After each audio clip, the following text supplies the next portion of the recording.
मैं अभी मैंने निशुंभ का वध आपको सुनाया। अब मैं आपको शुंभ का वध सुनाता हूँ और देवी माँ ने शुंभ का वध कैसे किया और उसकी चतुरांगणी सेना जो ब्रह्मांड में दुष्टों की भांति छाई हुई थी उनको कैसे वध किया। अब देवी माँ के द्वारा मैं आपको उनका जो उन्होंने शुंभ का वध किया उसका वृत्तांत वर्णन सुनाता हूँ। कृपया ध्यान पूर्वक आप सुनिए।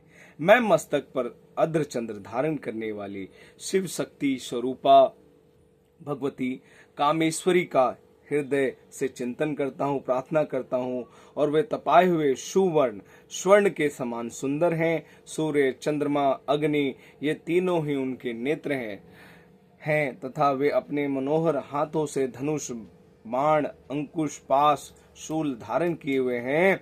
राजन आपके प्राणों के समान भाई का निशुंभ का मारा गया देखकर सारी सेना का संहार होकर शुंभ कुपित हो गया। जब निशुंभ मारा गया और उसकी दैत्य सेना मारी गई तो शुंभ जो है बड़ा क्रोध में देवी के लिए क्रोध करने लगा और कहा, दुष्टा दुर्गे, तू बल के अभिमान में झूठ मूठ का घमंड दिखा रही है। तू बड़ी अभिमानी बनी हुई है। दूसरों स्त्रियों के सहारे तू युद्ध में लड़ रही है। तब देवी माँ ने कहा, अरे दुष्ट, मैं इस संसार में सिर्फ अकेले हूँ। ये संसार मेरे में ही समाहित है और ये सारी जो देवियां हैं, योगिनियां हैं, ये सब मेरे ही में समाहित है। अरे मूर्ख, देख, ये सब देवी मेरे में ही समाहित हो रही हैं।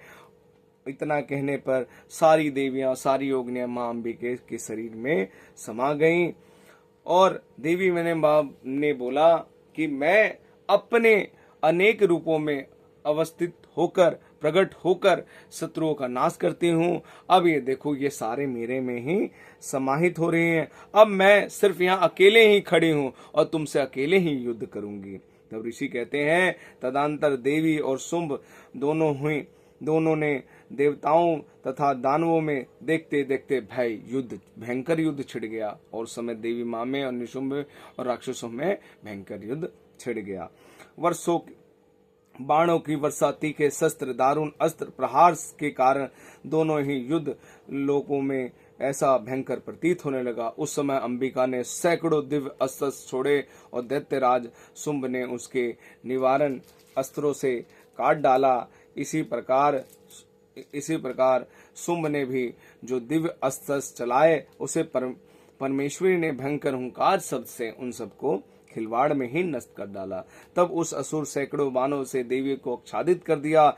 यह क्रोध में भरी हुई देवी ने भी बाण से मारकर उसका धनुष काट डाला। धनुष कट जाने पर दैत्यराज ने शक्ति हाथ में ली, किंतु देवी ने चक्र से उसके हाथ में शक्ति को काट गिराया। तत्पश्चात दैत्य के स्वामी शुंभ ने 100 चमकती हुई ढाल और तलवार हाथ में लेकर उन देवी की ओर धावा किया। उसके आते ही चंडिका ने अपने धनुष से छोड़े हुए तीखे बाणों से सूर्य की किरणें समान उज्जवल ढाल और तलवार को माने निशुंभ का काट दिया।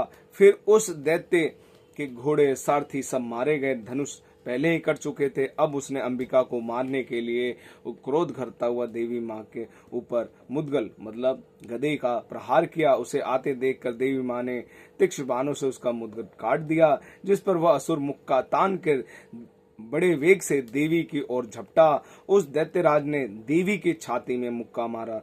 तब देवी ने भी उसकी छाती में एक चांटा जड़ दिया। देवी का थप्पड़ खाकर दैत्यराज शुंभ पृथ्वी पर गिर पड़ा, किंतु पुनः सहसा पूर्वक उठकर फिर वह उछला और देवी के साथ 1000 वर्षों तक वह युद्ध कर आकाश में करने लगा बगैर आधारभूत के। तब चंडिका ने आकाश में बिना किसी आधार के साथ उसके साथ युद्ध करने लगा। उस समय दैत्य और चंडिका आकाश में एक दूसरे से लड़ने लगे। उनका वह युद्ध पहले सिद्ध मुनियों में विषय में डालने वाला था कि ऐसा युद्ध हमने कभी ऐसा देखा नहीं है और बिना स्तर के और बिना धार के ये आकाश में ये दोनों युद्ध करें। फिर अंबिका ने शुंभ के साथ बहुत देर तक युद्ध करने के पश्चात उसे पृथ्वी पर पटक दिया और पटके जाने पर पृथ्वी पर आने पर दुरात्मा दैत्य पुनः चंडिका के वध करने के लिए उनके ओर दौड़ा।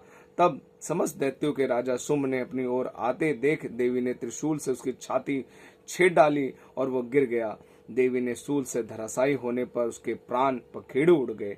देवी के त्रिशूल से देवी ने उसके छाती में त्रिशूल मारा, जिसके कारण उसके प्राण पखेरु उड़ गए और वो देवी के लोक को प्राप्त हुआ। और इसके बाद समुद्र, द्वीप, पर्वत सहित समूची प्रवृत्ति कांपता हुआ भूमि पर गिर पड़ा। तदंतर उस दुरात्मा के मारे जाने पर संपूर्ण जगत प्रसन्न एवं पुण्य स्वस्थ हो गए। आकाश स्वच्छ दिखाई देने लगे। पहले जो उल्कापात, सूच, मेघ और उल्कापात होते थे वह सब शांत हो गए। उस दैत्य के मारे जाने पर नदियां भी अपने ठीक मार्ग से बहने लगी।